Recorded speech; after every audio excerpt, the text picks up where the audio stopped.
It was New Year's Eve, and 5 friends, Lila, Sam, Jake, Mia, and Oliver, wanted to do something exciting. Instead of a normal party, they decided to explore Hollow Hearth, an old abandoned mansion on the edge of town.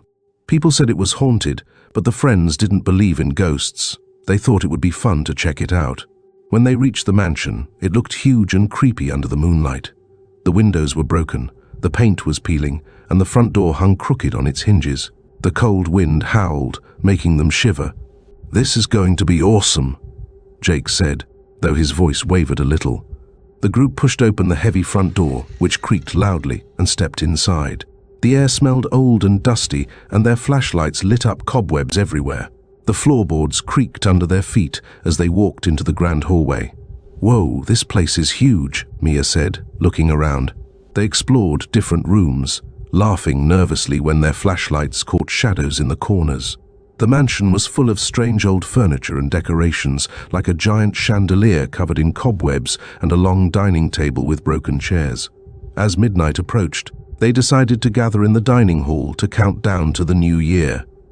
There was an old grandfather clock at the far end of the room, though it hadn't worked in years. The clock looked strange, with its pendulum still swinging even though it was silent. "Let's take a group picture by the clock," Lila suggested. They set up a phone on a tripod and posed. The timer beeped, and the photo appeared on the screen. But when they looked, their smiles turned to fear. Who is that?" Sam stammered. In the picture, a dark figure stood behind them. It had no face, just a shadowy outline of a person. Before anyone could speak, the clock chimed. Dong, dong, dong. It was midnight. Suddenly, the air grew icy, and the friends could see their breath. A loud crash echoed through the mansion as the front door slammed shut on its own. "What's happening?" Oliver yelled, his voice shaking. Then they heard it, a faint laughter, like a party happening far away. The sound grew louder, and soon it filled the room. Glasses clinked, people whispered, and footsteps echoed, but there was no one there. "Let's get out of here," Mia screamed. They ran toward the front door, but it wouldn't open. It was as if the mansion didn't want to let them leave. "Over here," Jake shouted, leading them down a hallway. But as they ran, the hallway seemed to stretch longer and longer. It was like the house was alive, changing its shape to trap them.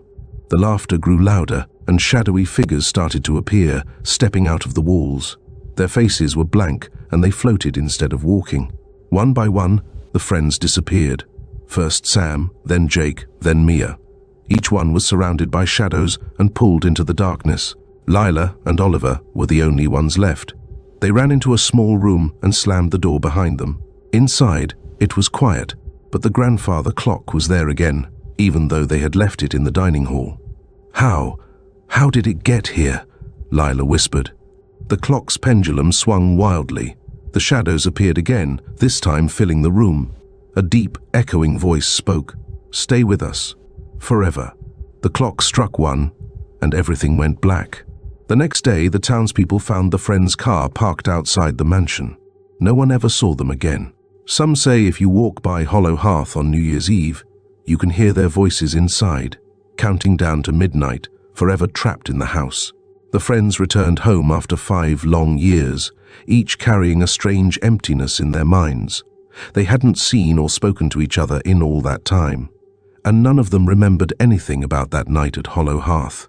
Lila was the first to reach out. "I don't know why, but I've been feeling weird, like there's something I'm forgetting." The others felt the same, though none could explain it. They hadn't seen the mansion again, nor did they ever talk about it.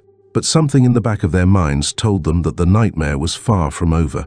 If you enjoyed the video, please give it a like, leave a comment, and don't forget to subscribe to the channel. Also, hit the bell icon so you never miss an update.